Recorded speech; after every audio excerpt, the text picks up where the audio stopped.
Good afternoon. Thank you all for coming. We'll call to order the workshop session for today's session. First item of business will be discussion and update regarding the skate park project timeline.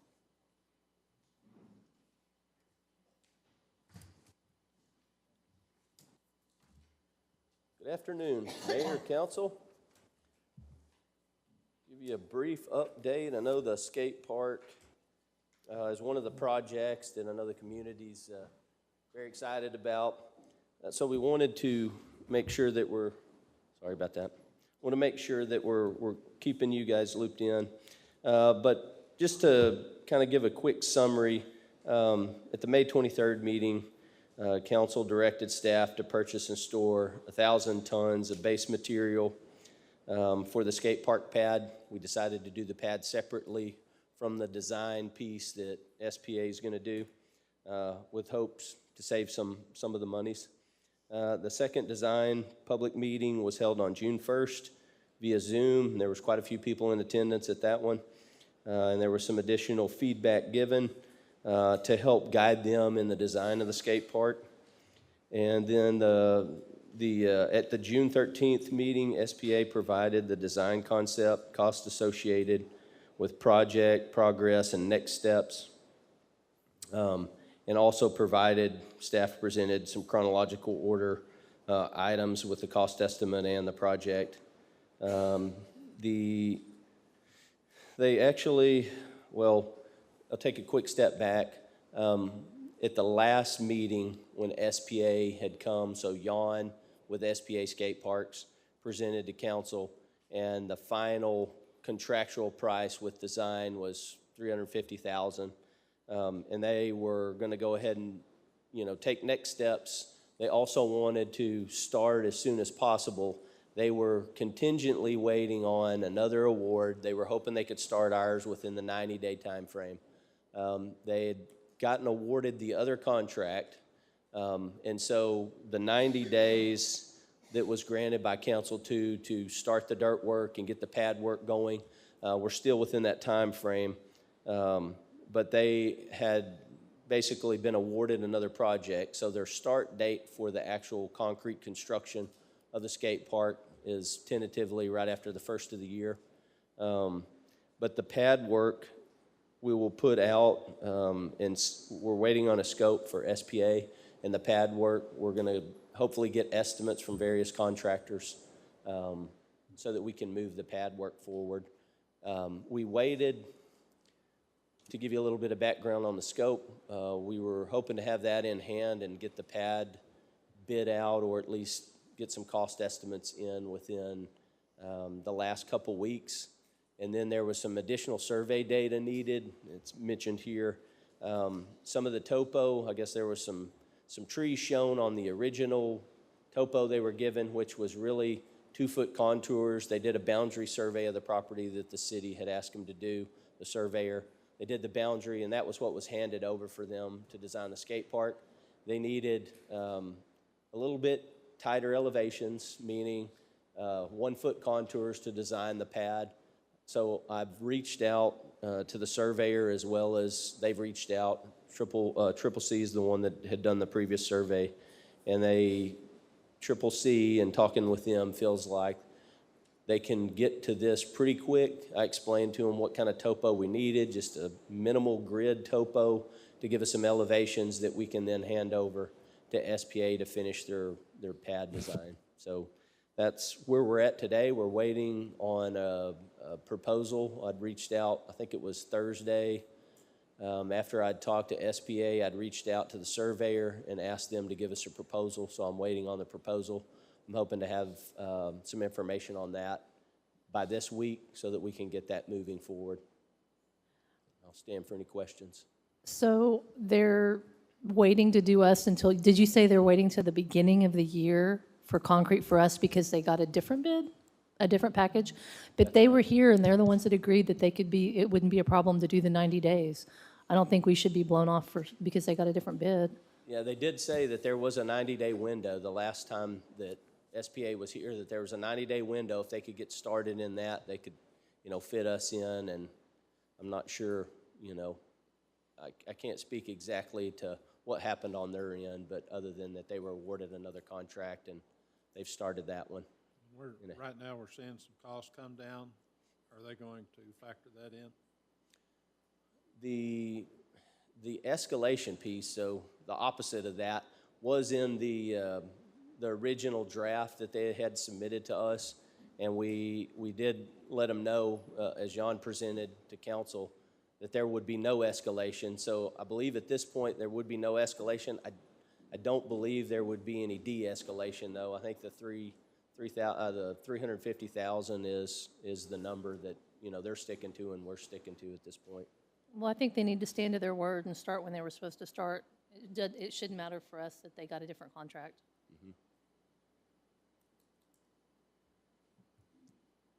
Do we have other comments? I just don't think there's any way they can get there with a new survey crew coming in with Rocky Castleberry's who 3C is, and he does most of Derek's work too. Right. And he's very familiar with here, but it takes you know, every surveyor in the country's covered up, so that's gonna take a while to get 1-foot contours and get it done and drawn and back to them to finish the design. Well, I understand that, but the frustrating thing is they had this survey when they made that arrangement, and now they want a different one. They didn't have the 1-foot contours. They had 2-foot contours, didn't they? Right, so what was given to them was basically a boundary survey showing the property line, and then 2-foot contours, which is not typically a topo grade design, you know, elevation survey. So that's really, I guess, at the point, and I did ask this, at what point in the design process had they noticed that they needed that information? Because I think from our understanding, and I think council's understanding, is they were ready to go forward, and we were understanding that the pad and the design of that was tied to what we'd already given them previously. And so needing more topo data, they were under the understanding that at some point we were going to provide more topo data and that we had only given them preliminary topo, and so. Is that what we're waiting on to go out for bid? Before we can put the pad out for bid, that's what they're waiting on. They wanted to see the 1-foot contours. And when do you project to have it? I talked with Chris, who's with the 3C survey. He said at this point, they are running a little bit slower so that they could get to it. As small as this is, once I explained to him really what we really just needed to hand off to SPA, he felt like they could get to it pretty quick. So I don't know if pretty quick is within a month. That would be my assumption. It should be, That's gonna put us in dead winter of trying to pour concrete, so. right. I mean, here's the deal, though, that it's either we're saying that SBA breached their agreement with us, we say to hell with it, or we just wait and get it done, right? I mean, it doesn't really seem like option one's a really good option. Yeah, I think the time frame and the constraints on that is really what we're up against with their delay with them doing another project. I just think we need to remind them of what they promised. We have discussed that with them. I don't know if. I might just, in council, we wanted to bring this up because your motion was very specific in terms of a time frame to start work. We wanted to be very transparent in terms of what was going on, what was a holdup, how that, we may be turning some dirt in 90 days, but the project's far from done once we start construction of the pad.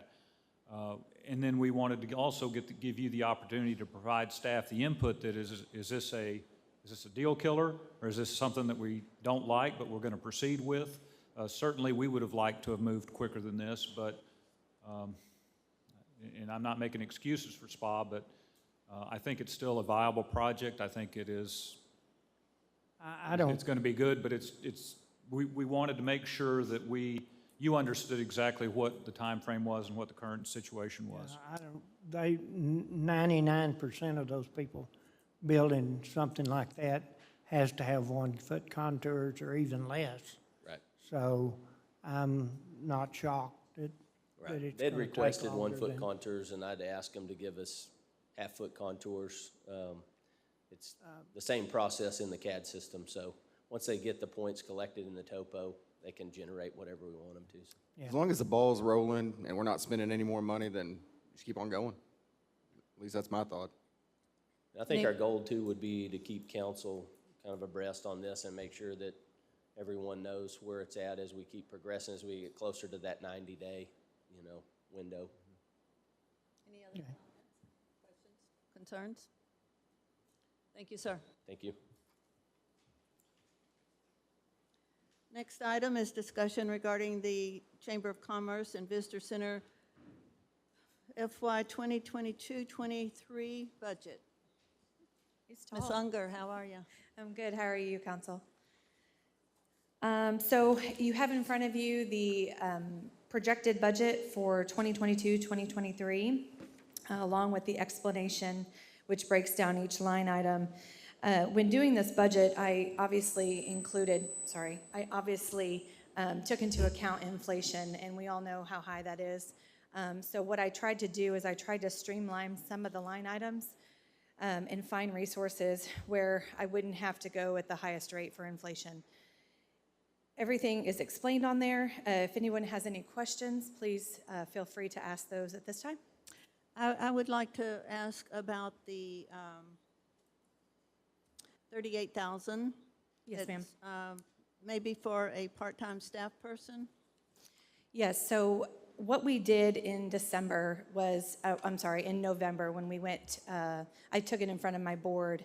I was having some issues with some volunteers, and then as our events have increased and tourism has become more not profitable, it is becoming more profitable, but as it became a little bit more involved in acquiring people to come to Lampasas and then also entertaining them while they were here, it really cut back on my ability to be able to do that and market and go out to the other regions and also do these events at the quality that they were needing to be done. So what I proposed to the board was that I would like to get someone in there part-time, and they approved that. And what I did was I told them that I would be able to fund that for the time that, because the budget had already been presented for 2021, 2022 to the city. It came at a weird time, but it was something that was definitely needed. So what I did was I told them that I would evaluate it and see how it did for those couple of months, and then I would bring that to the council for this budget cycle, get approval for that, but note that I have also only asking for, of the 40%, even half of that salary. So, and it's a 7-month position. So it's during our times where our events are heavier. So the 38 is our 40% of your The 38 is for 3 positions, ma'am. right, for everyone, but yes. just our 40? Yes. Okay. Yes, ma'am. And that's only a $3,760 increase from last year. It's not $38,000 new, it's just Correct. Yes, a sir. little bit under $4,000. Yes, sir. And that is my highest line item, obviously, with inflation, and that is with a 50-cent raise to the administrative assistant for cost of living, so. What do you think the total, increase from last year is with all these different line items? You're talking about the total, it's an 11% increase at the bottom. Excluding the salary, it's about 5,000, I think, a little over. Yeah, for the additional, yes, sir. But that is also a $14,000 salary, so. So have your event participation, has that increased? Are you getting more and more people out? Yes, ma'am. As a matter of fact, just to kind of give a little bit of a highlight of a note, so our 10K this year, we were at 450 registered last year, which was never heard, was unheard of. We had about 386 that crossed the mat. This year, we had 396. Wow. And then we had 376 that crossed the mat. We are a part of the Centex series now, and I just had a conference call with them that they would definitely like to get our race on there first next year because we are the most organized and highly attended. Good for you. So, yeah, it's really exciting. Good for you. And so looking at the breakdown, really the overall increase is like 4,410 compared to last year? Correct. Okay, so not too much considering bringing on No, someone else? Again, and I tried to keep a few things the same, but obviously, if you'll note on there, there's a software in the website line where I had already projected my budget and got the amount, and then in January, because that's when they do their fiscal year, it went up significantly. So I tried to go ahead and pay that in a lump sum. I've also tried to do things à la carte with them, but it's a package deal, so I'm trying to cut in other areas and also utilize some of the supplies in our event budgets. So when we do fundraise for those, whatever we have left over, I try to use that for the next event, or I try to use that in the office as well. So for the visitor center portion of this, do you get a lot of people coming, stopping, and actually asking about Lampasas, or is Yes, it ma'am. mostly on the phone? Yes, ma'am. No, we have, and as a matter of fact, when I come biannually in those reports, you'll see that in the statistics of the people that are in-state, out-of-state, the numbers that we have in the lobby. And I've also been starting to collect some data on where we're mentioned in different content pieces for publications. I've also been keeping track of all of the visitors guides. As a matter of fact, Friday, I went to Marble Falls, Burnett. I'll be going to Hamilton, San Saba on Wednesday to get all of our publications out into those regions, which a lot of them do not, we never see other places come and bring that information to us. So I think it's really important to get the word out. We do have an agenda item on this later, so if we have any other questions for Melissa? Please feel free. Thank you, ma'am. Thank you.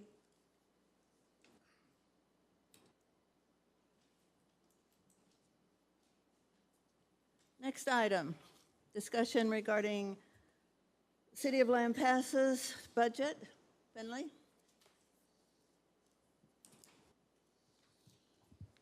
Good evening, Mayor and Council. This is a follow-up to obviously our meeting on July 11th. Council provided some direction at that time, and I think we've been able to at least capture some of what we heard as a priority, as well as between staff talked about perhaps the inclusion of some additional dollars for paving.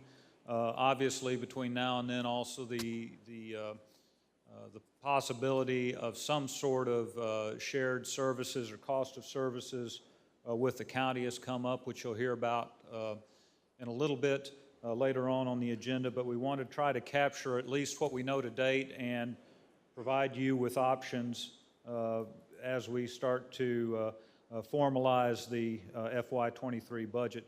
The one thing that I'll say that I've said previously is that although we as staff maybe package up priorities and funding options for council consideration, we don't want to ever give you the impression that we're assuming or presuming anything that you may want to have done with this budget. So we do consider you as the driving force in terms of telling us what to spend money on and what our community needs. Just a little bit about kind of where we are and where we're going and what we'd like to get done tonight. As we talked about last week, we currently, at least on the budget side, have about a $251,000 surplus. We've talked last time about impacts, particularly to the water and wastewater fund. In terms of the cost of those services, the BRA contract for reservation of water has gone up. Some of the debt costs have gone up. And again, that's related to the emphasis and the priority of our water and our wastewater infrastructure. We've also talked about the increased supplies, cost of supplies for botanical and chemical related to water, wastewater treatment. We've talked about market impacts related to fuel, and I'm talking about fuel for power generation, as well as the cost of increased reliability. As you have more of a gap between supply and demand, and I know it's kind of ironic that I'm talking about a huge gap between supply and demand, because seems like every week we get a notice of conservation from ERCOT.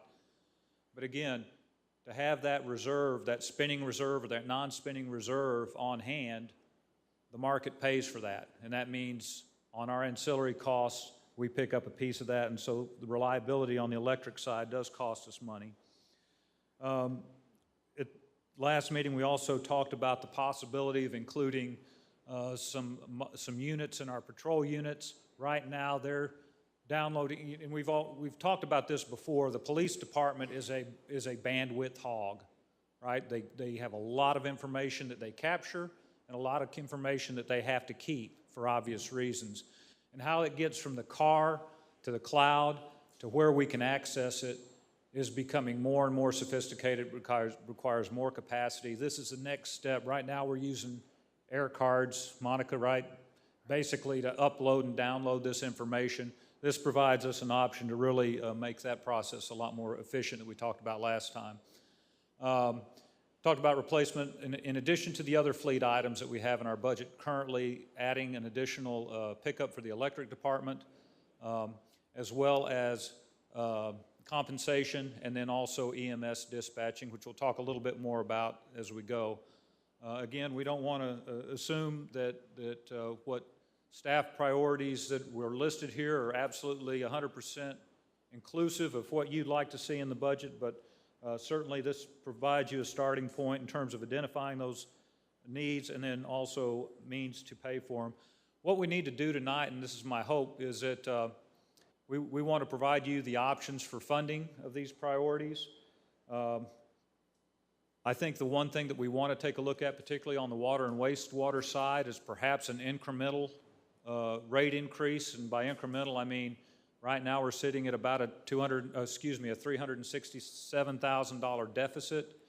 If we could take a bite out of that deficit over 2 years rather than one, so it doesn't impact our residents as much.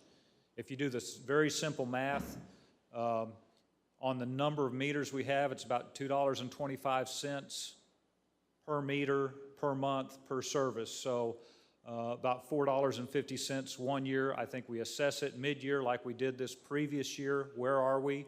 And then take a look at next year and make another bite out of it if we need to. But I think it's better to do it over a couple of years and do it all at once in 1 year if we have the room within our budget to do so. We also want to provide you funding recommendations and options for additional priorities, and including additional street paving and the Hannah Spring Wall rehabilitation. Review our capital projects, and we took a good look at those. And again, I'd remind council that we have a very aggressive capital program.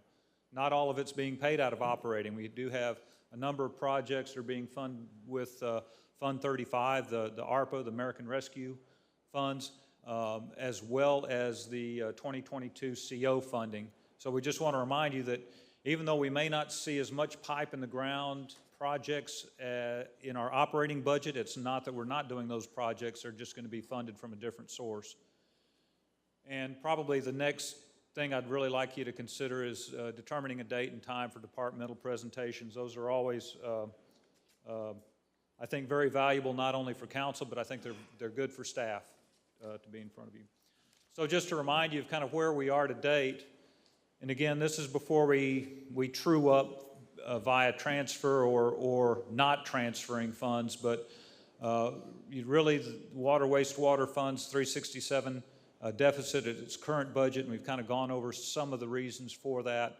But all in all, if we were to balance all of our operating funds at this point, we'd have about a $250,000 surplus. And again, that's going to be on about a $30 million budget.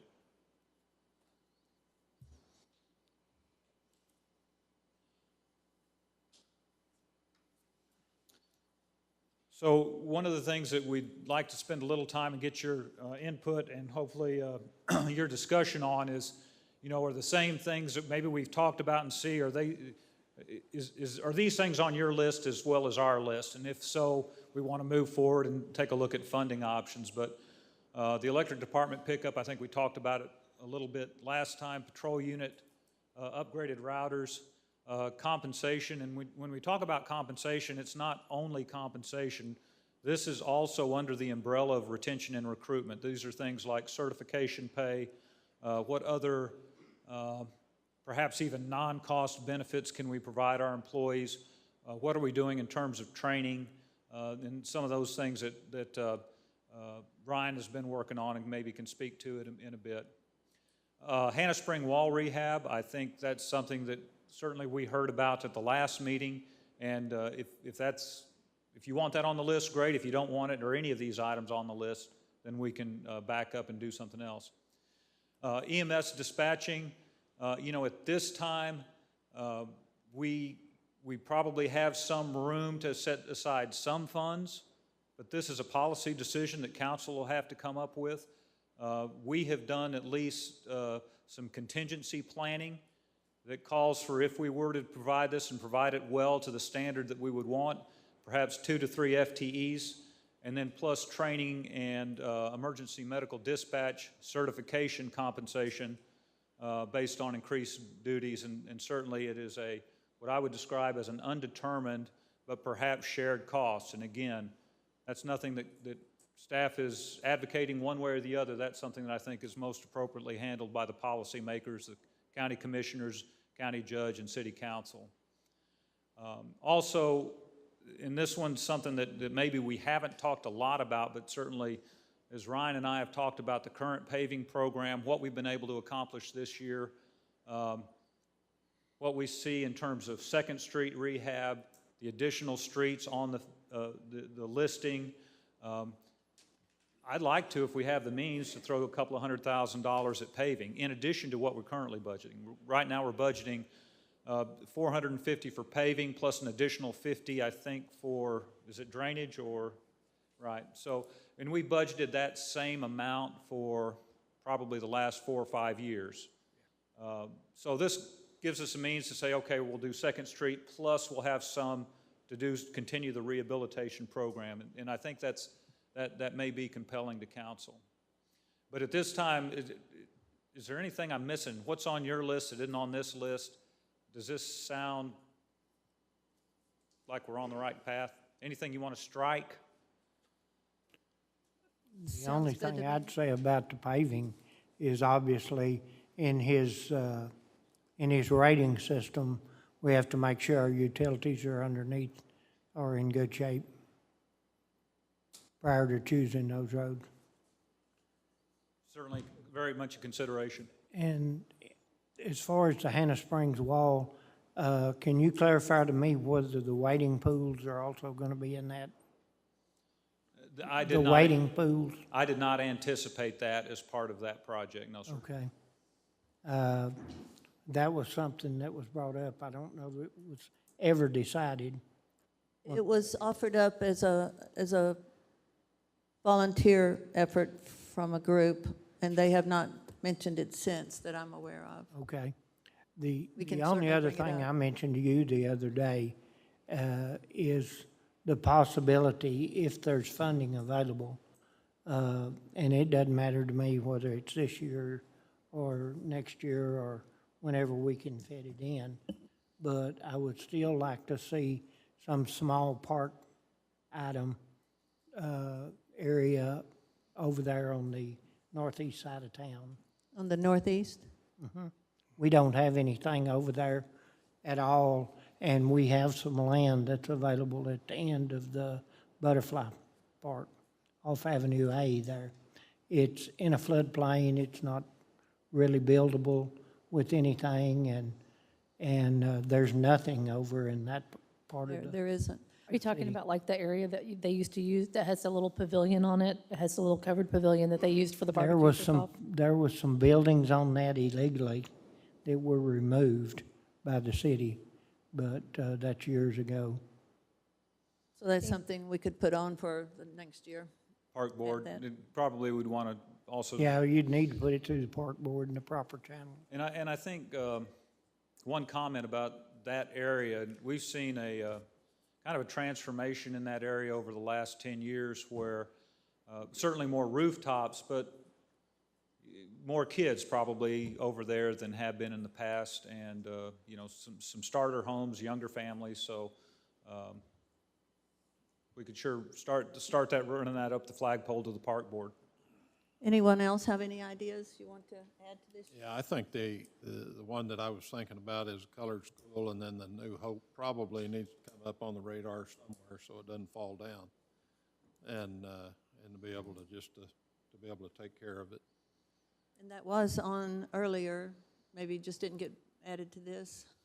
The new It Hope? was, but I think the direction from council, at least from what my recollection was, maintain but not invest necessarily at this I think we point. were kind of looking for some ideals or something before we went too far down the road on that one. Some sort of cost as Right. to whether we could, what the maintenance cost would be and how much it would cost to do a little bit extra, is what I think I heard Herb say.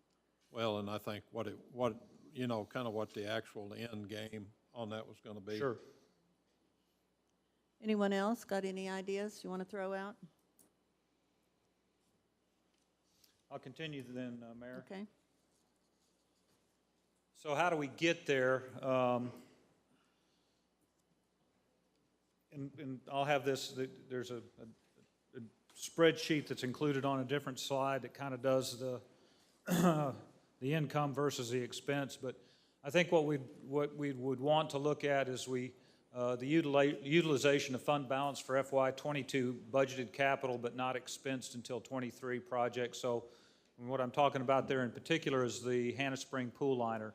We budgeted $150,000. The timing, we could not guarantee that we could open the pool if we started the liner project, so we're going to start the liner project this fall. It would be expensed out of FY23. It was expensed but not realized in FY22, so you're going ahead and using that 150 from fund balance.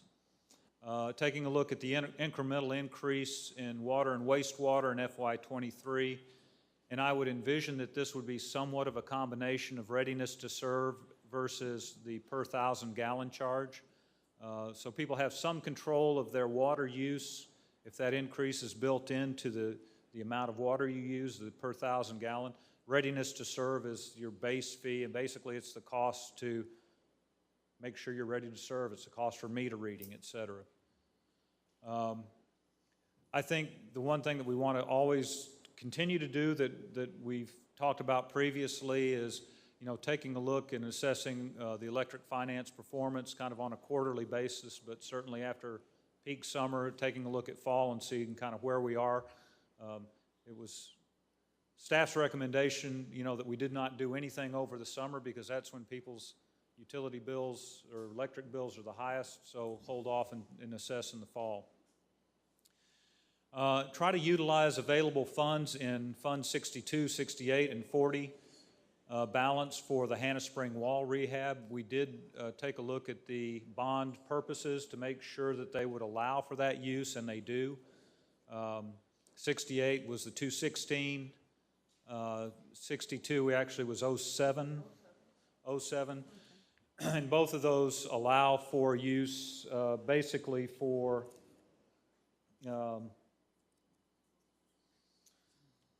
constructing, improving, and equipping park projects, which I think is, So together, those two would have enough of a balance to, say, 150 or whatever this Yes. turns out to be? yes.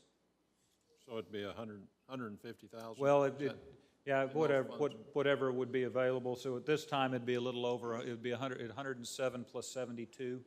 Okay. So, okay, somewhere. thanks. I know attorneys don't like vague language, but in this case, it works in our favor. I think it certainly fits.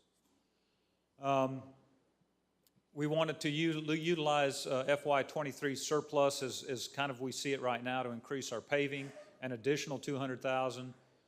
The one thing that we want to, certainly we heard was an emphasis of council was retention and recruitment. Again, a piece of that would be to address compensation again. Purchase of patrol unit routers, and then purchase an electric department pickup truck. That will leave us with some remaining surplus that we can account for increased dispatch costs. And again, I would just say at this point, as we talk about that letter of understanding, it's undetermined but shared. So how the very simple math works on this, we start with 251. We utilize 150 from undesignated retained earnings, have an incremental increase in the water wastewater side. We buy a pickup, we make sure that the PD has the bandwidth capacity to move information from their cars to the cloud, increased paving, employee compensation, and then what we end up with is available for dispatchers, about an 81,000 we could either put in contingency or whatever council so wished. This is a pretty quick budget. The good news is, and I think what I told you right off the bat when we started talking about this in May, is that it's our goal as a staff not to bring you a balanced budget and then you have room to modify, add, delete, whatever you'd like. We don't want to bring you a $500,000 deficit budget, because we get in the weeds real quick, and I think we miss the whole target, the whole idea about making sure that your priorities are accounted for in the operating budget. And we appreciate that.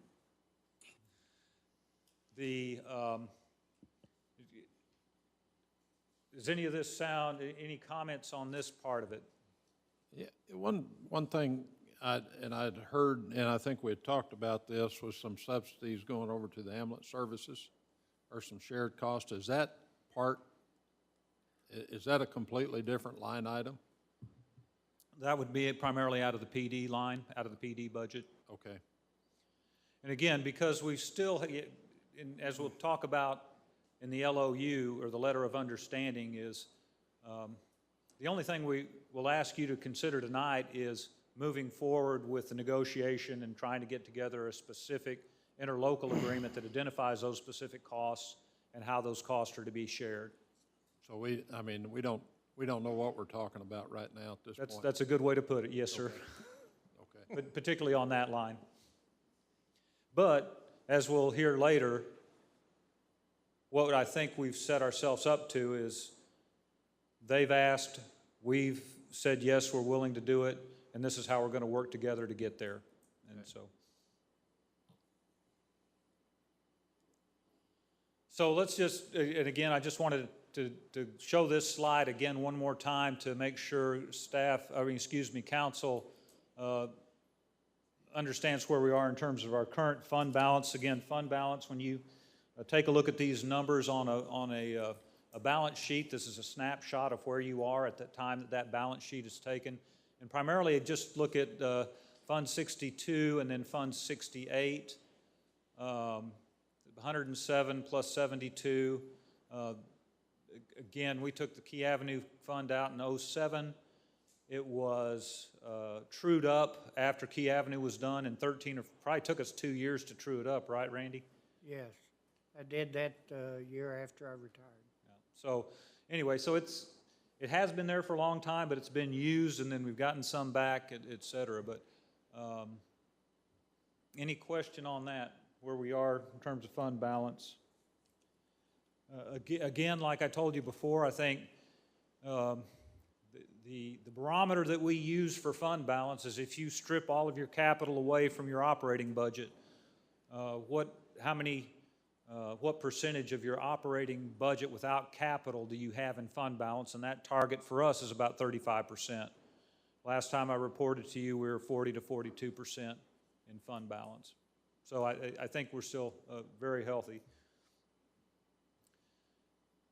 And then again, just to remind you of what we have on our plate that's not included in the operating budget, but from other funds, we still have some upper pressure plate work at the business park, which we'll go over in my report, some looping projects, relocating water line, emergency generation, fire department, a piece of the fire department apparatus, Fund 65, which is our 22 issue, wastewater plant upgrades, a share of that hostess house rehab with Fund 40, upper pressure plane improvements, water wastewater shop and lab exterior improvements, water looping on Live Oak, sewer line replacement on Pecan, and culvert improvements. So those, again, it's still a very aggressive, in my estimation, an aggressive capital program for the next, and this is probably going to go on for 2 or 3 years. Next step, what I'd like from you is, so some additional direction from you. Are we going the right way? Are we ready to really package this budget up? And what I would say by that is package it up almost to what I would call maybe a 90% budget, my 90% done or satisfied with.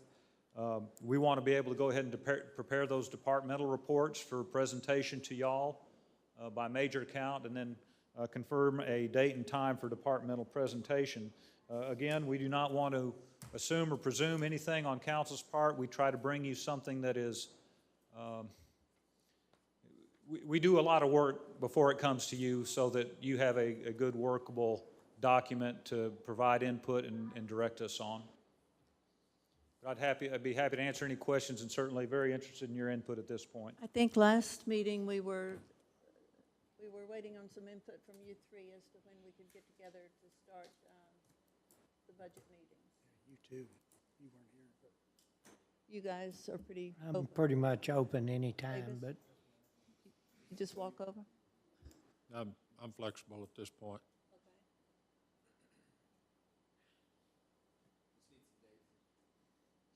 I forgot what you gave us last meeting, Finley. Our regular council meetings in August will be the 8th and the 22nd. We could certainly do an off Monday if you wanted to try maybe the 15th. It seems that we might get more done if we were doing it on an off Monday, if that works out for anyone. is that when you're planning on bringing the budget, the departmental budgets to us? Yes, sir. Yes, sir. Okay. And we'll probably, if we should have those polished pretty good, like I said, to a 90%, and give those to you by the 8th. So it's something maybe we can give you a week ahead and then have the departmental presentations. That would work great. Sounds good with me. So we're looking at the 15th? At what time? You said earlier, rather than No? 5. I mean, I think the 15th is probably the best day, just, and if, I'm gonna do my best to get back up here. I mean, the more people we can have here, the better. So I'm just say that, Councilmember Morris, if, I mean, if we could do 5 on the 15th, I've got a client of mine closing on a big real estate deal in Austin, so I'm gonna be down there most of the day. so start it no earlier than 5? If you don't mind. 5 is really better because it's hard to get up here by 4 once school starts. 5 o'clock okay for everyone? Yes, ma'am. 5 o'clock on the 15th, how's that? Would 5:30 be better? Let's 5? do it. We'll do 5, we'll schedule 5 on the 15th, certainly staff's. And if anything comes up, if you see anything, or if you take a look at the presentation and say, I don't know if I have some questions about this, please give me a call. Again, this is, we package it up, but this is your policy document. Any other comments or questions for Finley? Yeah, one of the things I haven't seen anything on the budget, I guess, are we still in limbo on that pre-treatment stuff that we're working out with Angiamoto? Yes. So we're not breaking ground on it next year, no matter what. So we're not having to worry about it in this next coming budget. Correct, and we do have funds already allocated. Okay. So if yeah, something were to happen, Okay. we still have those funds that are allocated that we can use from the 22 issue. That's just what I was checking on. Right. Thank you. Anything else? Thank you, council. Thank you. Next item is discussion regarding any item on the regular agenda. Nothing? Do we feel the need for a break, or should we continue on? I'm good. We could adjourn the workshop session. Move to adjourn the workshop session. Second? Have a motion and a second. All those in favor? Aye. Any opposed? We'll call to order the regular session. Chief Cummins, if you would give us a prayer, please.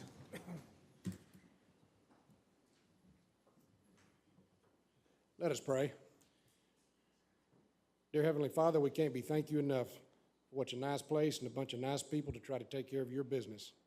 We ask that you'll be with everyone here tonight, those on both sides of the desks, that we can give and receive information freely to make good decisions, to do a better job of taking care of your people. We would pray for a little rain. If you could see it come our way, we would much appreciate it. We ask that you forgive us of our sins, watch over us in safety, and be with us until we can meet again. In Jesus' name, amen. Please join me in the pledges. I pledge allegiance.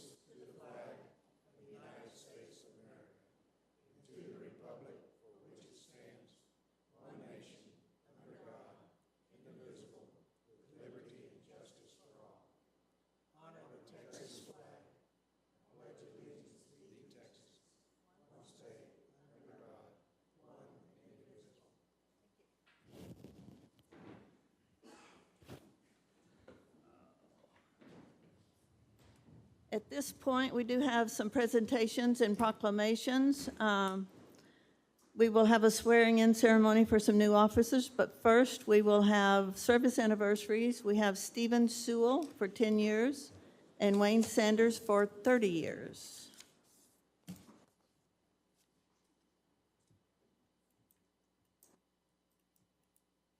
Wayne's here.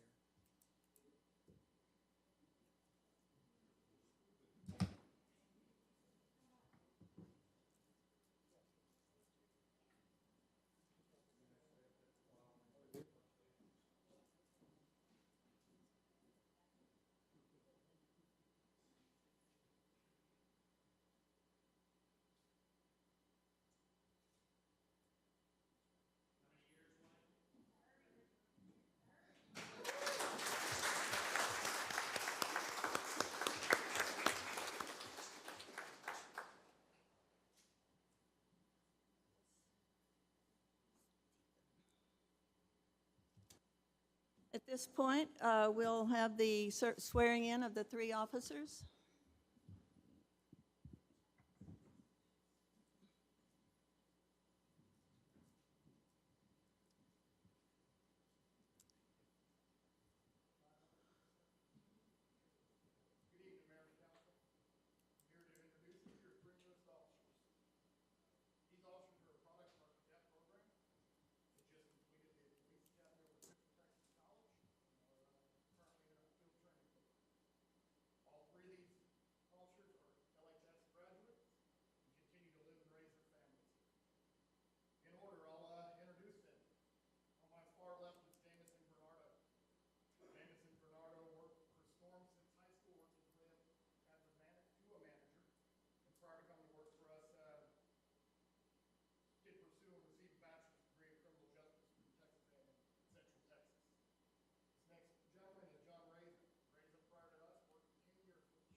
Could we have a round of applause for these gentlemen?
Thank you, Chuck.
Next item is citizen comments. Any citizen who desires to address the city council on a matter that is not included on the agenda may do so at this time. The city council may not deliberate on items presented under this agenda item. No one? 1.2, citizen comments. Any citizen who desires to address the council on a matter that is included on the agenda may do so at this time. 2.0, 2.1, discussion and possible actions concerning the approval of minutes of the regular meeting on July the 11th. I didn't see any corrections. Recommend approval. I'll second. Have a motion and a second. All those in favor? Aye. Any opposed? Consent agenda, discussion and possible action regarding the June 2022 investment report. Recommend approval. A second.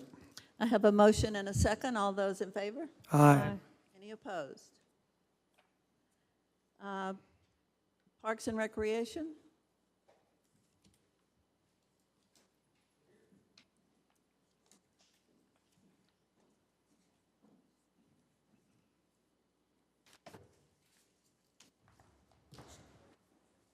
This work? Good evening, Mayor and Council. So this is our annual report to Council. It's going to be pretty brief, and I'm going to run through it pretty quick. So if you feel like stopping me, please don't. No, I'm just kidding. Just kidding. So we'll take a look at some of our projects. Maybe? Okay. An overview of some of the projects that we've completed and some that are in progress are the replacement of the irrigation controls at 580, Campbell Park Pavilion, Campbell Park Skate Park, Hannah Springs fencing and rock wall, installation of story walk pedestals in Brook Park, aquatic vegetation control, and electrofishing in Sulphur Creek, hostess house rehab and cemetery pole barn. First, the irrigation control replacement at 580 due to the freeze. It's been huge. Most of you know that the irrigation out there before had a major influence on the water fluctuation on the west side of town over there. Had the new controls put in, got the parameter set, everything runs perfect. All the pumps running, we don't have to run on city pressure no more. We can pressure up the pumps with no adverse effects. Campbell Park Pavilion, this project is pretty much complete. We've still got some groundwork to do. We're still looking at some water catchment for the south side of this building, maybe for the community garden. Campbell Park Skate Park, I think Ryan just gave you a pretty good update on that. Hannah Springs fencing and rock wall has been in progress on my end since August of 2020. I'm going to move past that. Installation of story walk pedestals in Brook Park with LCRA, that's complete. It has caused a little bit of problem. We've got lots of vandalism on those things. Had 3 more of them vandalized this past weekend. We're gonna try to get that taken care of this week. Chris, on that vandalism, is most of the vandalism on the ones that are past the bridge? 95% of it, yes. So would it, because if we made it more of a loop, do you think that would decrease the vandalism? Yes, in my opinion, if we made it a loop around to the north side of the park where they could walk both sides and not go down into what we call the dark end of the park, yes, I think that would reduce a lot of the vandalism. Would it cost that much to go ahead and move those things? Wouldn't cost anything. I think that'd be a good idea. We can sure look into it. Oh, go back. Aquatic vegetation control and electrofishing, the survey was done by TPWD. Looks like we've got a really healthy fishery. They say that the milfoil treatment that we've been doing, we need to keep that up, and it has no adverse effects on the fish whatsoever. Really healthy fishery. Hostess house rehab, still in planning and design phase. Cemetery pole barn is in progress. Obviously, this picture was from last week. They've progressed further than that by now, but it's going up pretty quick. A calendar of events for 2022. This is most of the events that we were involved with, but not every one of them. The Spring Fest, the Easter egg hunts, obviously in every park during Easter. Kid Fish and Camp Out in Brook Park, the Sulphur Creek Car Cruise. 2 dive-in movies at Hannah Pool, 2 moonlight swim events at Hancock. The Music on the Square every Friday in June. Spring Ho, of course. The Cardboard Regatta at Hannah Pool. Junior Rodeo at 580 Complex. Regatta Roundup at 580. 2 Lafty events in Campbell Park, 1 in May, 1 in October. The Go Texan Barbecue Cook-Off, Squared Silly, Hunter's Welcome, Carol of Lights, Christmas on the Creek event in Brook Park, and multiple softball tournaments at 580, and that doesn't include all the birthday parties and family reunions and everything else that we do. And that is my beautiful granddaughter in that picture right there. And yes, she did bring her A game at the Kid Fish event. So kind of a recap for 2022 pool season. Average patrons daily at Hancock are about 297. Wow. We've had 2 moonlight swims over there this year. Hannah Pool, average daily patrons 182, with about 40 people signed up for water aerobics. We've had 2 dive-in movies there and the cardboard regatta. So so far we've had a really good pool season. And that's all I've got, unless y'all have questions. Any questions for Chris? You said anything about those, hold on, Almost made it. those, we were talking about the rain barrels over there at the garden. Is that what you call them, the Rainwater catchment system. rainwater catch basins? Yep. That's still ongoing? Yes. Okay. Yep. Just waiting on the community garden to see if they get their grant or not, but Okay. Thank you, Chris. thank y'all. Next item, routine matters, the city manager's operational report. Thank you, Mayor and Council. I'll be brief. I know we've got folks that are waiting for other agenda items in the audience, and this is simply to follow along in the memo that was included in your packet. I did hear from Lee Kelly over at Central Texas Water Supply Corp. last week. He advised that they had to do some work on their deep water intakes there at the old plant. His concern was that they do all of this work now when they can, because those, particularly the deeper intakes, are going to be that much more important in going into August. I think Lee feels, and I think history would tell us that Stillhouse is a pretty good reservoir in terms of holding its level for the most part. But once you get into August, that's when really you'll have more dramatic reduction in lake levels. At this time, we don't see, there are no mandatory restrictions required, nor have we been able to see if there are going to be any impacts to the city invoice on those repairs. The pavilion, the park board met on June 16th, and among other things, they talked about, okay, now that we have this pavilion, what policies and what procedures do we need to set in place for the reservation of it? Certainly, we all know that there needs to be some sort of reservation process. They came up with really nothing specifically other than we need to start looking at public communication signage. Staff has also talked about the ability to maybe post a reservation in a slide-in message board at the site, as well as directions, some sort of appropriate signage there letting the public know that reservations can be made by calling this number, et cetera. So we're working on that, and we certainly wanted to report to council in the event you had any additional input Finley, to give on that. have you already had the community out there with events? Well, I think we certainly anticipate, I know LAFTA has an event coming up this fall, but if we, I think there might be community members out there using it already. I just wondered how quickly we can Sure. get some information about the reservation process. I think we can get that up pretty quick. But again, we want, Vicki is going to also touch base with, see what some other municipalities are doing.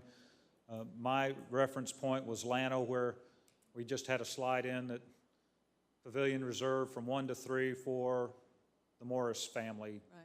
get together, or whatever it is. So we'll do something, I think, relatively simple like that, but something that is also, if we go out and kick somebody off the pavilion, we can point to the sign and say, hey, this has already been reserved by the Morris Right. family, or That'll be good. whomever. So anyway, we're working through that. Certainly, if you have any other input, let us know. Paving, and I'll call Ryan up on that, but I think council's aware that we did commence paving program here this past week. They're doing some additional work this week. And the question is, exactly what will we have left over, and what can we put towards chip seal, and what can we have some additional work done depending on the units. And I don't know, Ryan probably has a little more specific update than I have. Mayor, council. Our paving crews are already out there working currently. I was out there this afternoon, been kind of following behind them. They'd kicked it off last week, Wednesday and Thursday. They're working today, tomorrow, and hopefully Wednesday they'll wrap it up.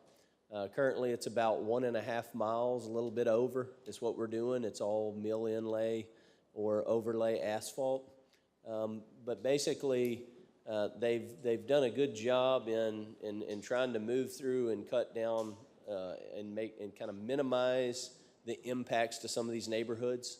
So they're really focused on getting in there. If they're doing some sort of milling operations, which is just grinding the pavement up, they're getting in there, doing that quickly, and they've got several trucks lined up, putting down asphalt. We've worked with them on a couple streets and had to reallocate some of the streets, but at this point, I think we're right on track for the $395,000 that we awarded the contract for. And in fact, some of the areas that we had some good asphalt mixed in with a lot of street cuts that had failed. We've salvaged a lot of that, which I think has leveraged us to even do maybe 2 more streets and stay within that budget. And that leaves us, which you'll see there's an item on the agenda for our seal coat asphalt emulsion that we'll be purchasing. But right now that leaves us with approximately $50,000 left in the streets capital outlay to purchase seal coat asphalt. So it's been very productive. Texas Materials is doing a good job. Thanks, Ryan. Moving on to the business park, we did attach, as council has requested since the beginning, pay applications, and pay application number 3 is included. To date, the contractors earned a little over $1.1 million, or 41% of the total project. The council did approve the use of ARPA funds in the amount of $971,000 for water and wastewater infrastructure. Of those allocated funds, contractors earned $645,000, with about $640,000 being held in retainage, or about 66.5% of the total water and wastewater infrastructure, according to the pay applications. The consulting engineer is now estimating that probably wastewater is about 75% complete. And we do have, I think, some drone footage to show you as well. If Mandy or Ryan want to come up and talk through that and kind of show you some of the more recent updates, kind of from 20 feet up in the air.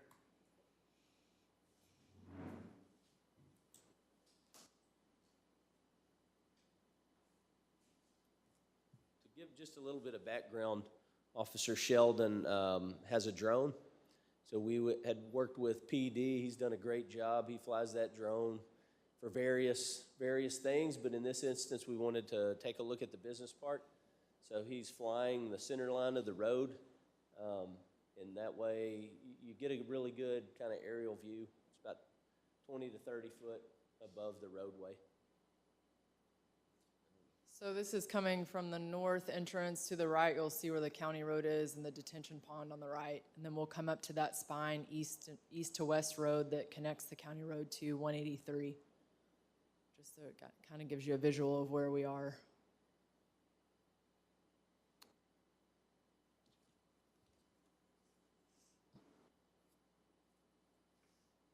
And I know Finley mentioned we're about 75% complete on water and wastewater lines in the ground, as far as our engineer has followed up on that. We had the contractors pulled off for a couple weeks. They started back this week, so we should see some more movement out there. And then our construction of the storm drain collection system is ongoing, but it's approximately 50% complete.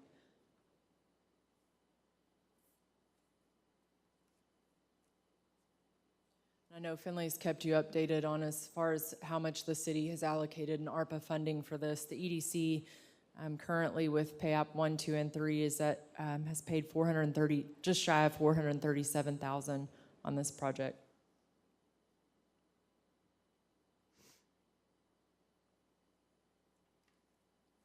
Just to note, Officer Sheldon's flying skills, he went right between the power lines with the drone right there. I think it scared him. So now you can see the road, the Highway 183, and that will be our southern entrance right there.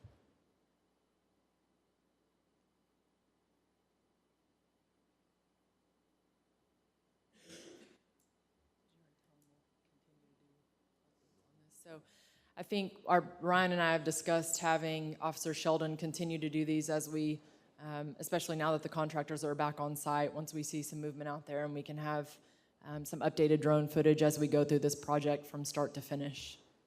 Maybe we could add music. Or a voiceover, maybe Morgan Freeman or somebody that has a soothing voice to It's very work nice. on that. There you go. Right. We could use some Zach's Hey, music. Zach, yes, you could play in the background. Make it a lot more exciting. As Mandy mentioned, the neat thing about this and having the drone footage, he's also taken some aerial photographs, still photos with it tying into the property around. So as it's built out, you can see the construction, progress. But at the end too, when Mandy's, working with possible leasees or folks that are interested in the business park, we'll have the ability to, to use this tool too at the end. Yeah, I think that's one of the biggest benefits is having that aerial footage that we can show to a prospect, and when they're looking to see where they want their business located, that's really helpful. So we appreciate Officer Sheldon. Thank you. Thank you both.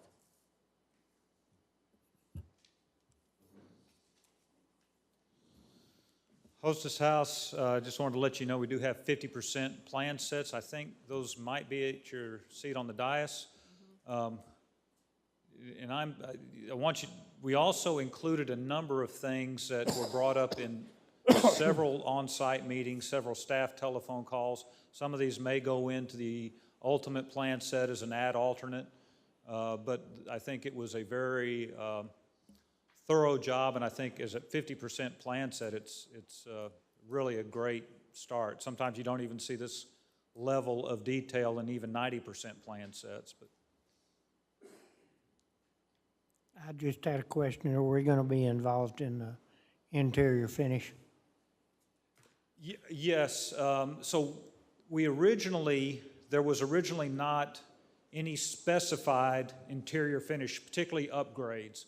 So you do all this renovation, you do an expansion, and yet you still have a chipped piece of drywall on the counter upstairs. And I think that's one of the things that Mr. Naylor really wanted to talk through with staff, that while we're doing this, let's take care of all the dings in the drywall, and let's, if we want to do different finishes on that countertop, particularly upstairs by example, but yes. Yeah, some of us had talked a little bit about doing a little bit of facade work inside there on the walls to try to put some beautification with that building. And I think Anthony's comment to us was, while we're doing this, if you leave that, it doesn't fit. So certainly, please take a look at these.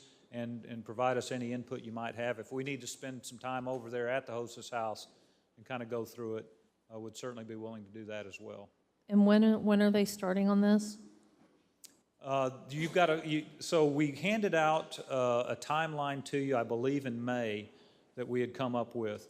And the timeline called for at least 2 plan reviews. And actually what it called for is one in August and one in September, with a bid packet going out at the end of September, first part of October, for this job to start probably sometime November, hopefully.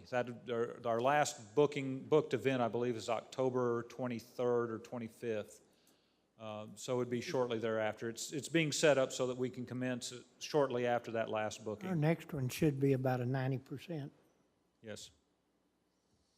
So this is, what you're seeing is actually a little bit ahead of schedule from what he had. This is the August prelim. I believe so, yes. I'd certainly consider it that. Do we have a contractor on this one? No, sir. It'll go out for sealed bid proposals, yes. And we certainly hope that there's some interest locally, and it'll be interesting to see. A lot of times, you know, these get put in so many different plan rooms that you can get 10 bids, you can get 3 bids, but hopefully we gain some interest. Georgetown Tank, just to report, that project has been completed. As you know, that is a tank that we share some maintenance costs with Kempner on. It's actually their tank, but it's 95% of our water in that tank.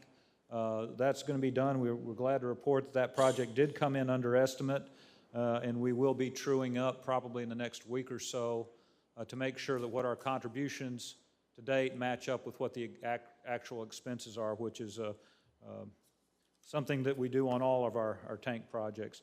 Appraisal roll, we're pleased to report that we did receive the certified appraisal. Our net taxable value not in protest increased from $495 million last year to $577 million this year.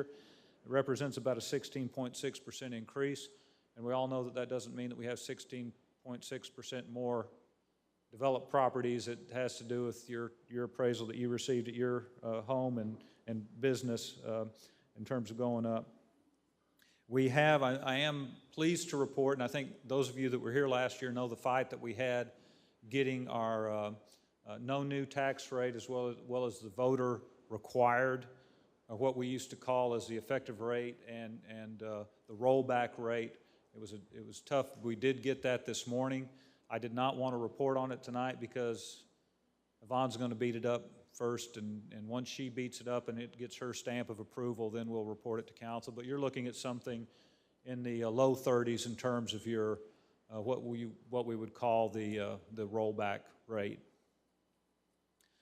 PD, we just want to make sure that everyone knows that Charlie Boswell is now the assistant chief. We have promoted Fidel Monrua to sergeant investigator. That does leave us a couple of holes still yet to fill. Typically that patrol sergeant position is going to be filled internally that we have because of Fidel has moved up. And then we also have the sergeant investigator that when Charlie Boswell moved up created that vacancy that will likely be filled internally. Staff, we're pleased to announce and recognize the following employees that began their City of Lampasas careers in July. Robert Gradell, 27 years. Justin McDonald, 9 years. Wayne Sanders, 30 years. Jeff Smith, 3 years. Stephen Sewell, 10 years. And Jacob Rivera, 7 years. And I'd be happy to answer any questions. Thank you. Thank you, Finley. Just for myself, I'd like to congratulate Mr. Boswell on his new promotion. Welcome.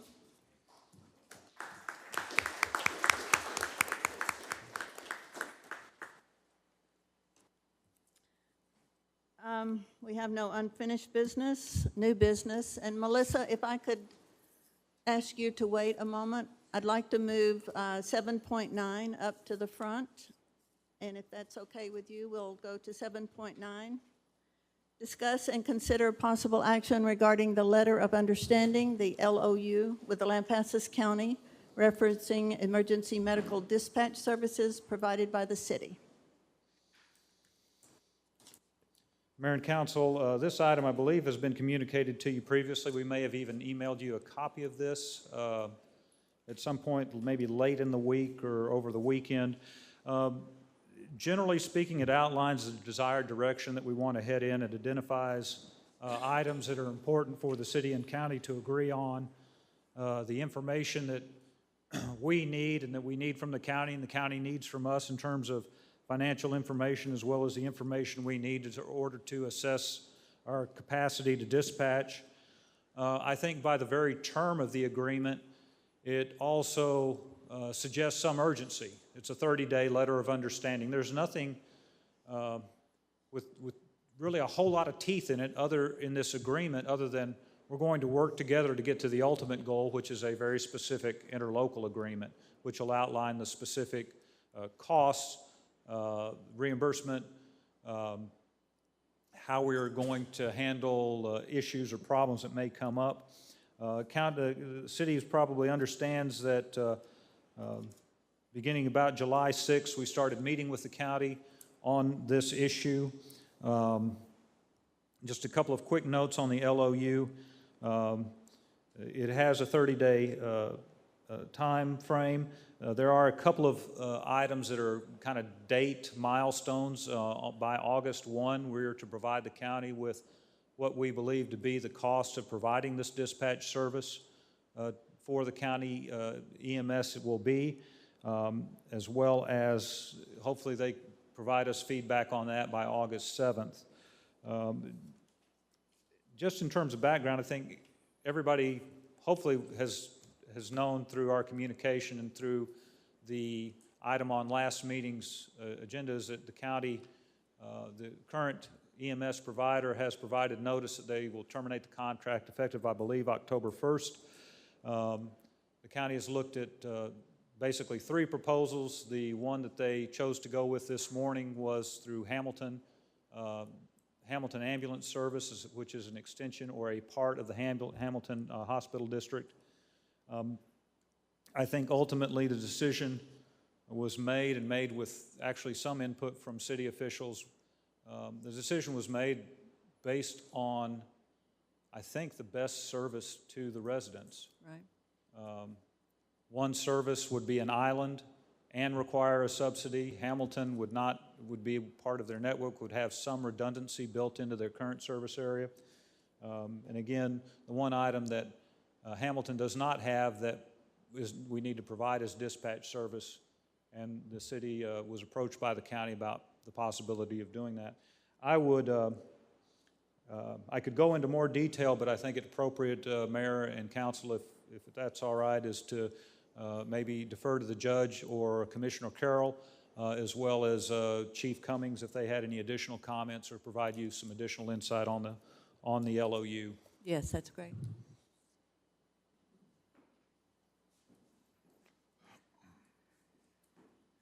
Good evening, councilmen and ladies. Thank you so much.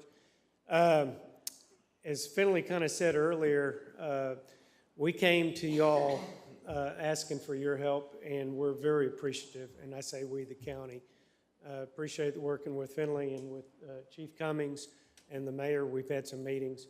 And to be real honest with you, we are very excited about Hamilton EMS service, what they're going to be able to provide. They're going to be providing 3 mobile intensive care units. 2 will be stationed here, 1 in Kempner.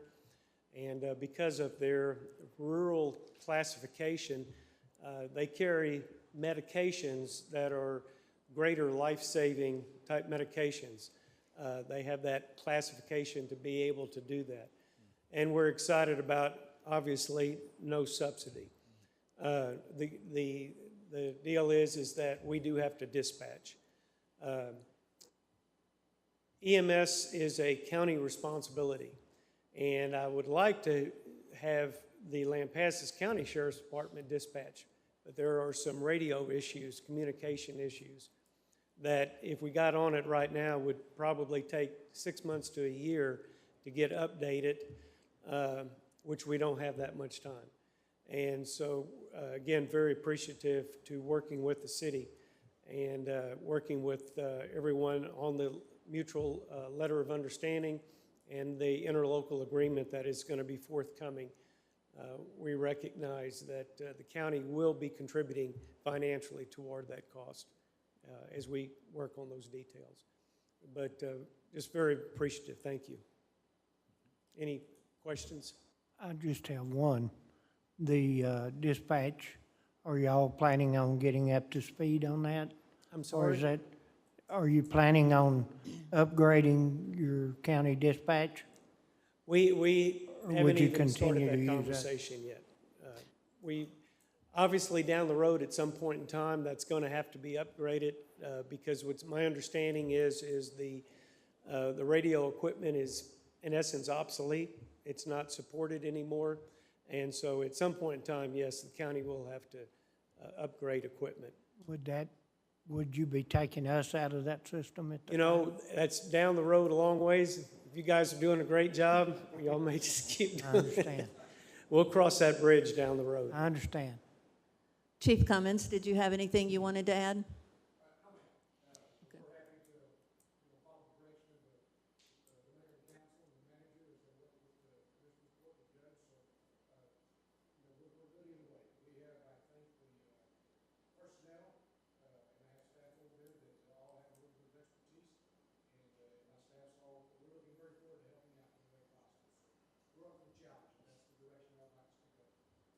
Thank you. That's good. Thank you. Thank you, Judge. Mayor and council, if you're inclined to consider a motion in the affirmative, we have a recommendation on the cover sheet which allows, gives the authority to the mayor to finalize, execute the LOU. And again, this is the groundwork for the interlocal agreement. It just says here's some things that are important for us to get on the table and talk about and decide, and milestones, as well as to allow the mayor to make some minor edits in the event the county had anything they wanted to change slightly. I move to approve the letter of understanding by and between the City of Lampasas and Lampasas County for cooperative negotiations related to ambulance services and authorize the mayor to execute and make minor edits. Second. Have a motion and a second. Are there any other concerns or questions? All those in favor? Aye. Any opposed? Thank you, sir, for coming. Appreciate all of you for being here.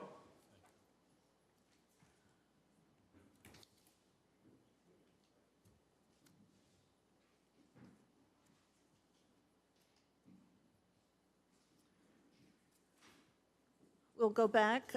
Discussion and acceptance of the Lampasas County Chamber of Commerce and Visitor Center fiscal year 22-23 budget. I'll make this fairly quick. Something I did want to note earlier when you were talking about, are we seeing an increase in attendees and visitors? I can honestly say yes, because I do track that.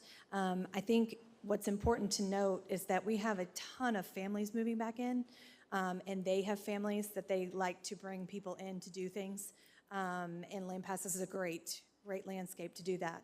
So when you're asking about increase in attendance, yes, that is from a visitor standpoint, relocation standpoint, local standpoint, and events and tourism go hand in hand. So that is also another need for that position. Great. And then something that will be coming up in the next budget cycle will be discussion of the eclipse. And so we are taking a bigger role in that. I was on a really great call last week, and those will continue. But we are trying to do as much as we can to support all entities within the county itself. So Great.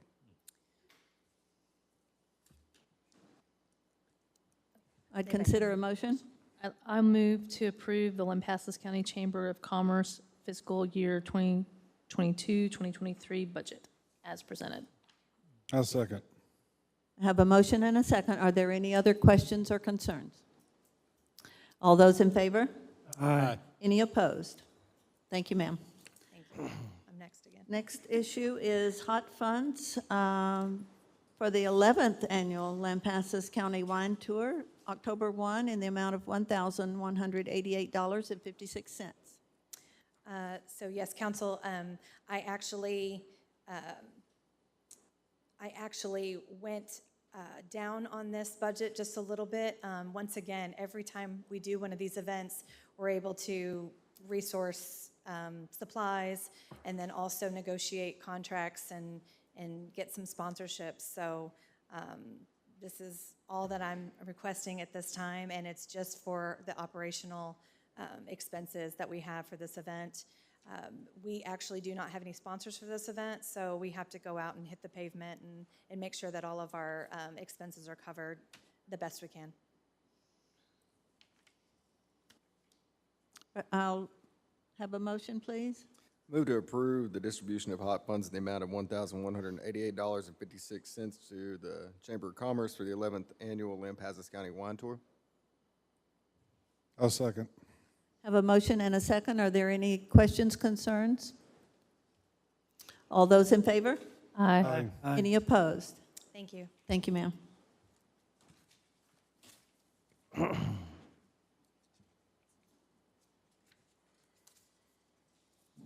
Next item is discussion and possible action regarding the approval of the LEDC fiscal year 2022-2023 budget. Good evening. I've put the budget and the explanation of each line item in your packet. Our sales tax has continued to trend upward with the exception of the July sales tax receipts, which actually reflects June sales. It's a little bit of a dip. I think once we get next month's, which will reflect July with Spring Hoe and people coming in town, I think we'll see another increase there. We have a pretty healthy budget. I mean, we had to increase a few line items just with the business park project. There's engineering and surveying services, legal services, promotion and advertising, building and grounds maintenance, which we've increased just a tad bit. But we actually were able to put a little over $47,000 in contingency in case we need any extra funding in any line items. But we've balanced our budget and had a pretty healthy fiscal year. This was actually approved by the EDC board last Wednesday, the 20th. Right. Anyone wish to make a motion? Move to approve the LEDC FY 22-23 budget. Second. I have a motion and a second. Would anyone have any questions or comments? Just have one question. With the travel and training, I see that goes up, what, 4,000 this year on the request? Correct. Yes, we increased it to 10,000. I'm assuming we'll probably do more travel and training this next year with the business park, just going out and meeting with people face to face and as part of recruitment efforts. So that'll just be going out trying to recruit folks and whatnot? Yes, mostly. The more people we get in, the more money we're making? Yes. But I wanted to note here, I also made a note, this includes covering our debt, our new loan for the business park as well. So EDC has a pretty healthy budget. We still getting some calls? I am, yes. Especially now that there's movement out there and activity at the business park. Any other questions, concerns? I have a motion and a second. All those in favor? Aye. Any opposed? Thank you, Mandy. Next item is discussion and possible action regarding professional civil engineering services agreement with Eckerman Engineering for the 2nd Street roadway reconstruction project in the amount of $60,000. Thank you, Mayor and Council. And just as a correction, I did have 60,000 in the subject line, but to correct that, it's actually 60,500. Just wanted to make note of that. This project, 2nd Street, this is actually for the design of that, so it includes the roadway, ADA amenities like ramps, sidewalk. And if you're familiar with the area 2nd Street between Main and Western, there was an old post office on the north side of the street, and there was an old drainage structure that was designed many, many years ago, and that drainage structure has begun to fail, so there's holes in top of that. We have plate over it now. So this project is a priority. It takes a lot of truck traffic from Angiamoto. And so these plans and the dollar amount for the design will include traffic control plans, which will have fairly extensive detours to cover the truck traffic. There's some geotech work needed because of the truck traffic on that road to do pavement design. So there's a few things that we don't typically do in some of our designs, such as at 3rd Street, we didn't have specific designs that were needed for that, that we do in this project. And the ability to basically go carry the drainage that's there now. So the old historical Santa Fe Depot has some historical brick work, and so to try to, make sure that the road fits that with the new design, and then it carries the drainage down to where it goes into Campbell Park there. So that's what this project is, and this is strictly the design for it with Eckerman Engineering. Does that tie in anywhere with 3rd Street? As far as the drainage? As far as the drainage, unless there's some drainage that come off of those side streets like Western or Main, I don't necessarily know that it would accommodate anything more than what it already is now as far as drainage goes. We put that area down around Eves into the big drainage underneath. Okay. If we could go ahead and get a motion before we have a discussion, that'd be great. Make a motion to approve the professional and civil engineering services agreement with Eckerman Engineering Incorporated for 2nd Street roadway reconstruction project in the amount of $60,500. Second. So I have a motion and a second. Now, Mr. Clark, you had some other questions? No, I'm sorry, I Oh, apologize no, that's good. for getting out of line. Mr. Morris had a question. I do. So see, on this project as well, and pretty much every project that I've seen since I've been up here, there's always a geotech. Like, is there any like prior geoteching around there? Like, since we spend $6,000 every time, and I just feel like there's been a bunch in town, hasn't there? There has been quite a bit of core samples taken for geotech work. Not so sure in this specific area that there has been. That was just a request that we had made of Eckerman Engineering to make sure when they do that pavement design, not knowing what's below. This would probably be a full rehab as well, though, so we'll be bringing in base material, but just to know, what's there and what are we dealing with. But you're correct, there is a lot of geotech work that's been done around the Do city. we need to stub something out down there at the depot on? As far as water line or? Towards 1st Street, yes. The design should take into account any of the existing utilities and if we need to improve anything in those areas, I just want to make sure we get that out of the pavement. Right, because we'll have I won't get to it yet, but it's on the agenda for a water line improvement there on Live Oak. It'll come through that same area. Okay. And also, just to give council a timeline, talking with Eckerman Engineering, they're a few months out from being able to even start working on this project, and that's why I brought it to council now. It'll really fall probably in the next fiscal year, in October, well after October, before the design's done, but our intent was to get this before council now so that we can hopefully be able to let the project next spring timeframe. And the Eckerman fee of 65 would stand? 60,500, yes, ma'am. It would stand even though you're going to be a few months out? Yes. Okay. What about that task G on the fee and billing where it talks about general on-call consulting? So does that go above and beyond the 60,500? I think typically, most engineers, what they do on that particular item is build in a certain amount of hours, just like you would as an attorney. If he runs past that, which I don't believe, It's not how I do they don't things. typically go, yeah, so it may not be, but there's some time built in for him. And I'll give you an example. So on 3rd Street, we had some change orders and we had some issues we ran into along the road and with the design as we, were constructing it. And so he'd meet us on site, and so it kind of covers those, kind of on-call consulting hours is typically what it is.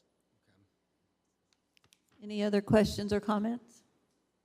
I do have a motion and a second. All those in favor? Aye. Any opposed? Thank you, Ryan. Thank you. Oh, you're going to do the next one as well, right? Yes, ma'am. Okay. The next project is an ARPA-funded project, which is our Live Oak water line extension from North to 2nd Street, so bypassing the old Santa Fe Depot and making connections. This particular project And as far as design goes, will require some surveying. As the road gets narrow, as you go past the Santa Fe Depot, we need some survey data to make sure where that property is so that we know where we can put that water line. So there's a couple different things involved in this one, you know, aside from the previous one. It's also the Pecan wastewater line that's from 7th to 8th Street. And so this is similar scope and design minus the extensive detours, roadway design. It's more just specific to utilities. Before we go any further, I think Mr. Morris had a question on the last item that I overlooked. Yes, I was trying to do the adding up here based off of what you were talking about and trying to compare to legal services. So most time in a legal situation, you get a retainer and you bill from that. When I look at tasks A through F, that equals $60,500. So would there be additional monies for on-call consulting?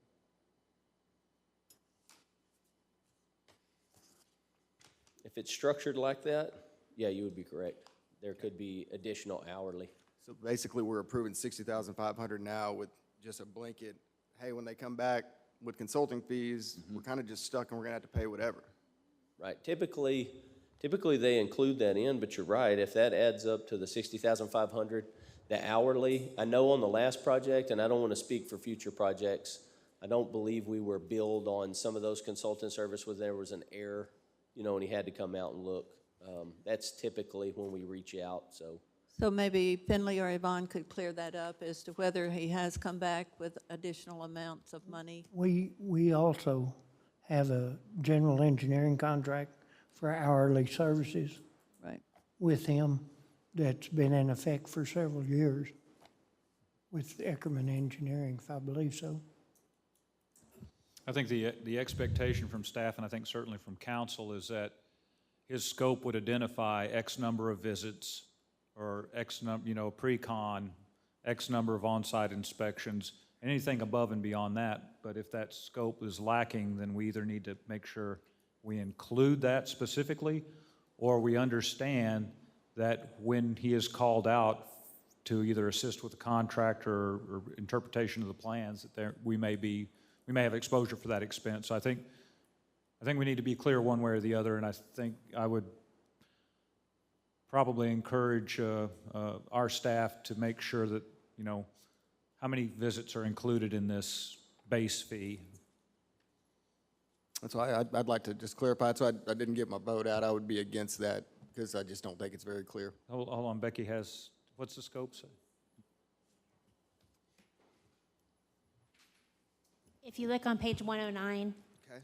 it does kind of specify what their pre-con, what their construction.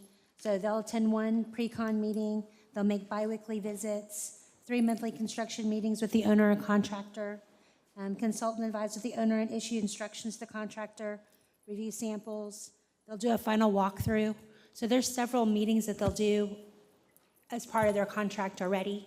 But also under number 3, where it says attend up to 3 monthly construction meetings with the owner, contractor, or other members of the project team. Additional meetings if required will be invoiced at an hourly basis. So if you run into a problem, you're going to run into more than 3 meetings, I would imagine. Very possible, yes, sir.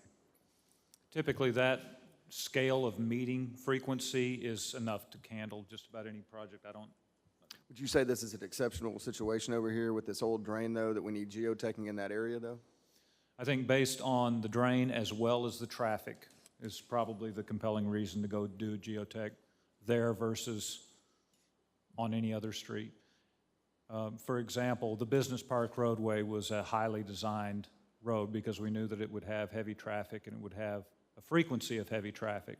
And so that had special design criteria. And I think Second Street tends to lend itself to that kind of design. Am I correct? Yeah, you're correct. That's correct. And I'm not trying to be, crazy on this. It's just, don't want to get in spending money and then we get Yeah, bills that's a down the good road. question. I mean, it's pretty much spot on.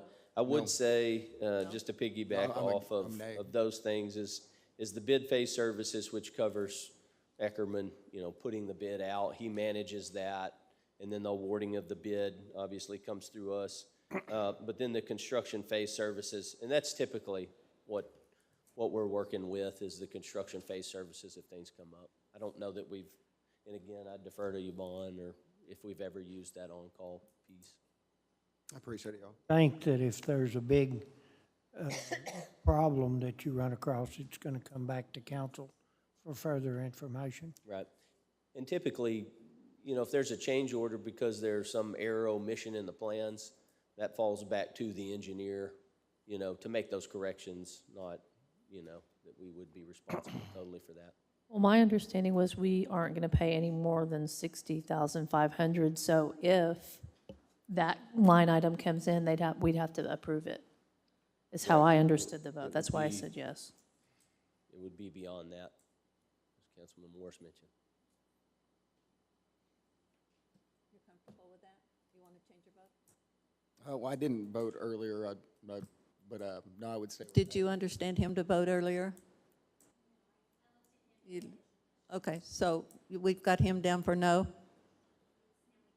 Okay, Thank y'all. sorry about that. Thank you. Next item is the $29,000. Anyone interested in a motion for that?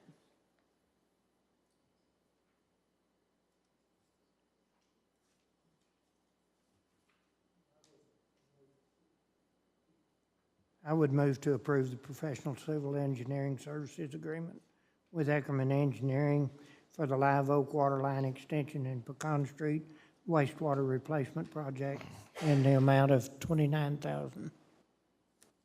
Second. Have a motion and a second. Are there other comments? And then now on task B, with easement documents, that's to be determined, so that'd come in down the road. And then we have the hourly again. I just was wondering, you know, is this not more specific before they send a bid in? As far as the easement documentation? The easement documentation, as I was referring to the section similar or right around the Santa Fe Depot area, I'm not sure that until the surveyor gets on the ground to do some of the topographic survey and design, they'll really understand, do we need easement documents, do we not, what do we own there? If we own enough of the right-of-way, the utilities can stay within that. If we don't, then we will need the easement documents to be determined. I mean, is that not something available at our county clerk's office with title search? You can find easements if there's some existing easements. If we have to generate our own easements, so if the survey comes in and they say, here's your property boundary, you only have 25 foot, but you need 40, then we'll have to generate, you know, those extra easements. So And there then would be pay some the cost. landowner or pay whoever has that property? Right. Yeah, and possibly, yeah, you're right, purchase that property, or acquire that property. Typically, the cost in the easement is defining the easement. So you've got to, you've got to get a surveyor out and define that easement, and that's typically the majority of the cost. The document itself, we've either is generated, self-generated in terms of the easement document, but it's just describing what that easement is, if it's needed. Typically, we do not, we've had different circumstances, but generally, we may provide a tap in exchange for an easement, but typically that's about all we would offer. So if this needs an easement, it's going to come back to us again with the to be determined on the price line, B? I would suggest that council give us the authority, that if we need an easement, that we would go ahead and do that and have it defined. Typically, that level of procurement is a staff-level procurement anyway, but we would certainly defer to council's wishes. I would amend my motion to include the easement for a tap. I agree.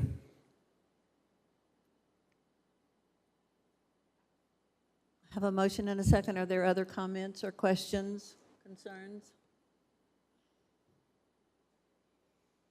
All those in favor? Aye. Any opposed? Nay.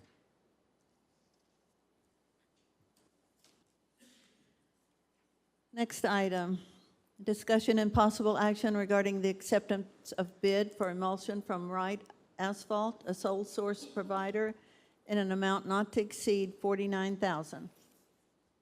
Thank you, Mayor, Council.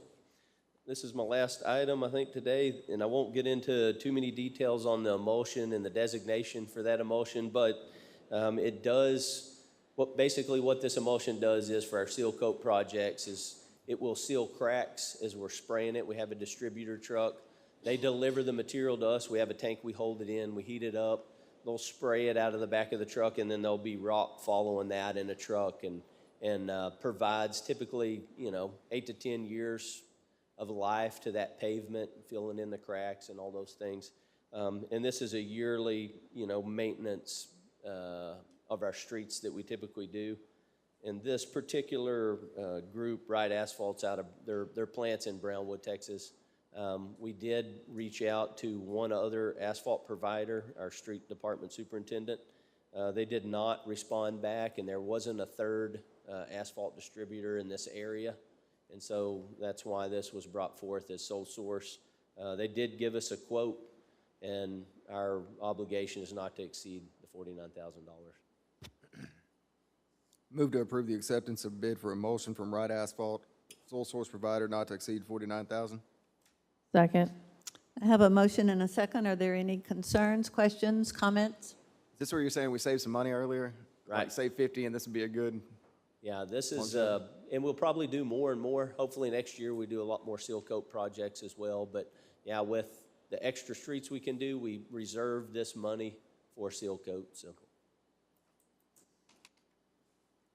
Any others?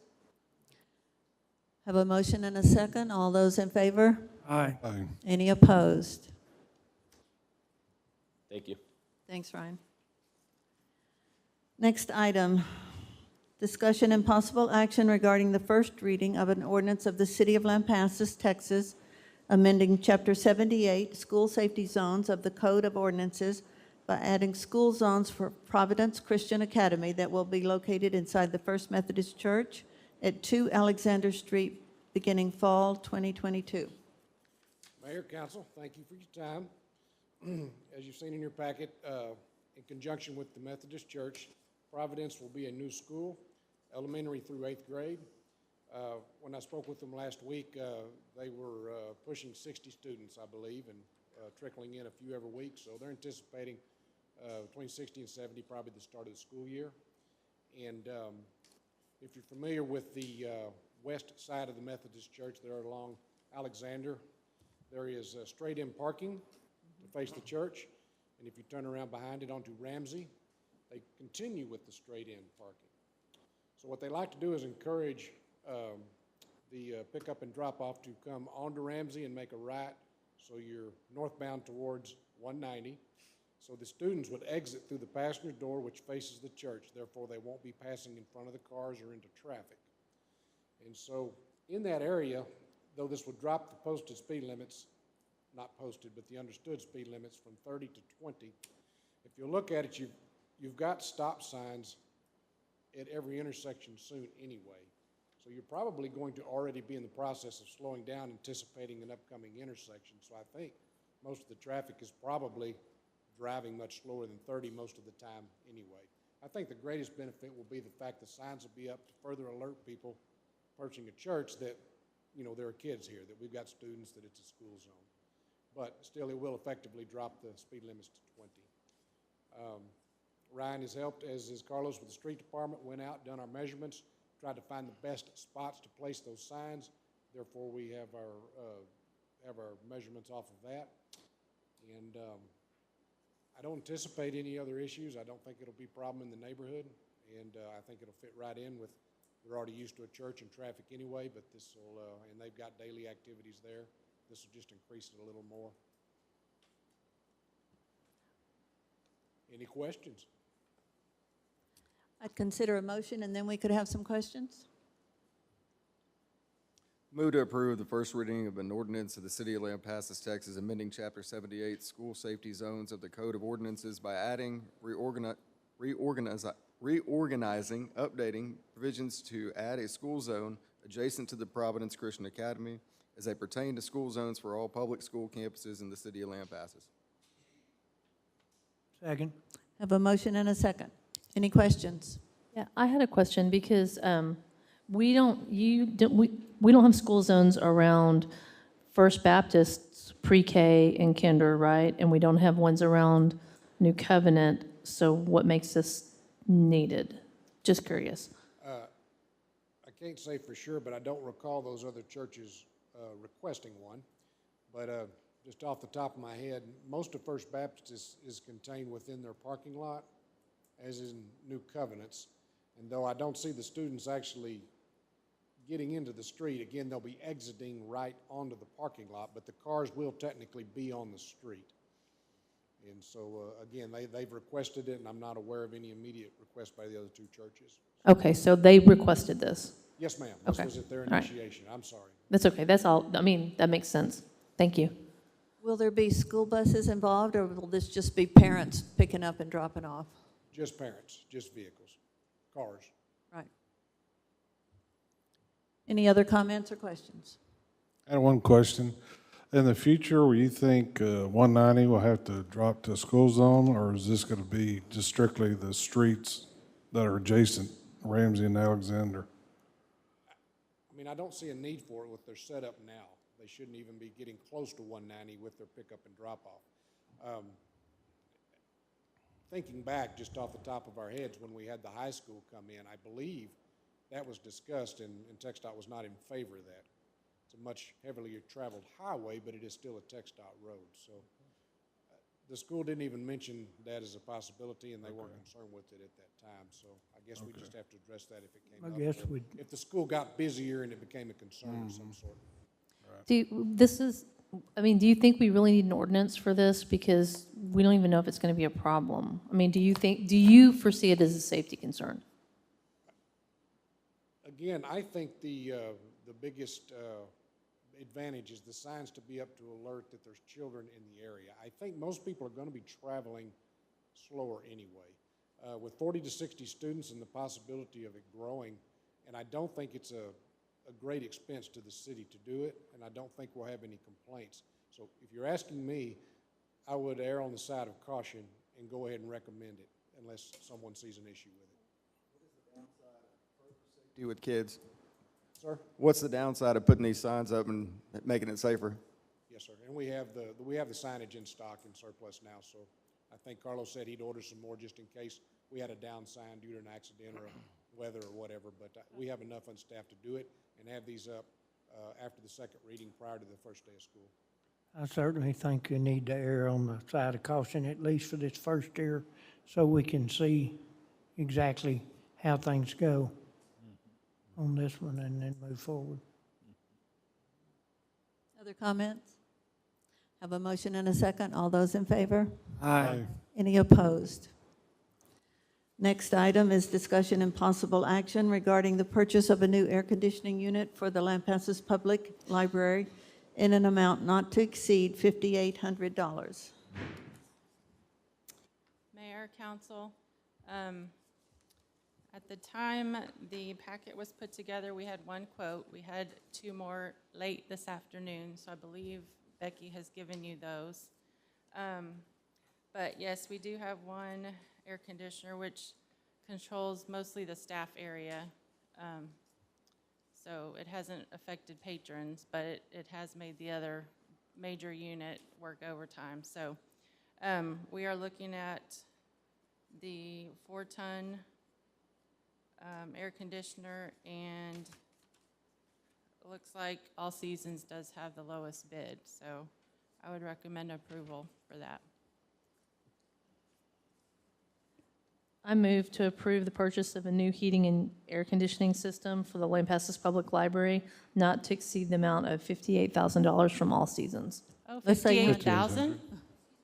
Sorry, 5,800. I spoke badly. I'm sorry. Okay. Second. Okay, I have a motion and a second. Are there any questions or concerns? Are all these bids, are they comparable?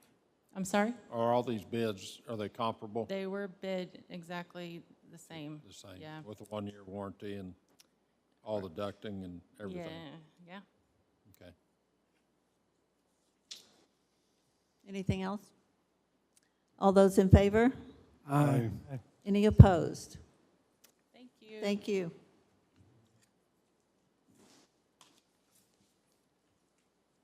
Next item. Discussion and possible action regarding the approval of renewal and rates through principal for dental and vision insurance. Good evening, Mayor and Council. This is our renewal for our dental and vision, benefits. The vision did not change. The dental went up 3%, which is pretty minimal effect to the employees and to the city. I make a motion to approve the renewal rates and authorize the city manager to execute those documents to include the 3% increase. Second. Motion and a second. Are there any comments or questions? All those in favor? Aye. Any opposed? Thank you. Thank you. Could we get an adjournment into an executive session? So moved. Second. All those in favor? Aye. Mayor and council, I'd ask that the Assistant City Manager be included in executive session without objection. Sure. Back, and we have no action coming out of the executive, so I'll entertain a motion to adjourn. Move to adjourn? Second. Everybody in favor? Let's go. Hey. Aye.